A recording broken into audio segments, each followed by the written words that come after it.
अब का होई हैं। बड़ा कहत रहल लोग कि बोलू गाना आयल बा हमरा पवन भैया के जवन की लकीर खींच देलन हई क देलन हऊ क देलन। अब का होई हैं। अब तो खेसारियो लाल के भी हिंदी गाना आवे जाता जो बॉलीवुड के सॉन्ग एगो आवे जाता जवना गाना के अपने लोग सुनम तो सोच सकत में हाँ यार इहो गाना गावत रहन। अब इतना बड़का गाना कैसे गई हन तो भाई सच में क्योंकि दोनों के दोनों एक ही बड़न सन और गाना दोनों के देखी बॉलीवुड में आवे वाला बा। जौन की पवन सिंह गाना गए ट्रेंडिंग में गई रहलक कभी दूसरा स्थान कभी तीसरा स्थान कभी चौथा स्थान पर ट्रेंड करत रहलक। मगर भाई ओकरे साथे साथे अब खेसारी लाल भी बहुत बड़ा ऐलान कैलन कि हमू गायम हिंदी गाना हमू ट्रेंडिंग में लेम तो कैसे होई। यानी कि भोजपुरिया समाज के हमने देखल जाता कि बहुत ऊंचा स्तर पर लेके जा रहा बा। ये बहुत अच्छा बात बा कि उस स्तर पर जाता मगर पवन सिंह के बल खेसारी लाल के का एगो ऐलान बा हम सुनी चल अपने बतावे जाता नहीं। जौन की खेसारी लाल के ऐलान बा कि उनकर भी एगो हिंदी सॉन्ग आवे वाला बा जौन की सितंबर में लास्ट सितंबर में वो गाना आके रिलीज हो जाए।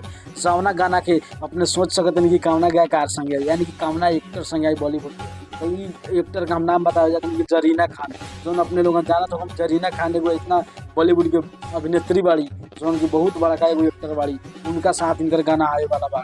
तो हमने बता देवे के चाहते नहीं जरीना खान के करीबन कुछ दिन पहले सलमान खान साथ उनका अफेयर भी रहत रहे और सलमान खान के गर्लफ्रेंड भी रही जरीना खान। और जरीना खान के साथ जो गाना आवे के रिलीज भेला बा वो हम सोच के सदमा में पड़ गए कि सच में यार अब खेसारी भैया भी गई है ना भोजपुरी गाना हिंदी गाना तो सच में हमरा बहुत खुशी लगल।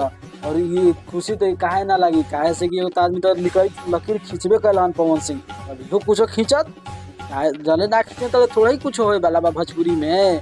भोजपुरी के हमने के कहल कथी बा तू चल बा डाढ़े डाढ़े तो हम चलम पाते पाते तो उन्हें कहानी बा भैया भोजपुरी में जौन भोजपुरी में खेसारी लाल भी फेनू आगल बड़न अपना जलवा जलाल करे और जौन की जरीना खान का संग उनकर एगो गाना आवे वाला बा बॉलीवुड के जौन गाना के सेटअप लगावल बा करीबन 50 लाख रुपया खर्च करके जौन वो गाना बनी और वो गाना बहुत सुपर डुपर हिट हुई। जैसे कि हम अपने बतावे के चाहते नहीं कि जरीना खान एगो बहुत हिट फिल्म दिली बाड़ी बॉलीवुड के जौन की सलमान खान के पूर्व गर्लफ्रेंड भी बाड़ी और रह चुकल भी बाड़ी। तो अपने लोगन की न्यूज़ कैसन लागल का ई गाना आवे के चाही खेसारी लाल भैया के भी एगो लकीर खींचे के चाही अपने लोगन से बात से सहमत बानी तो कमेंट लाइक और शेयर जरूर करम लोग। ओके बाय मिले तनी नेक्स्ट वीडियो में नया होगा तो सब्सक्राइबो जरूर कर ले कैसे हम ऐसा वीडियो बनाई ले। ओके बाय।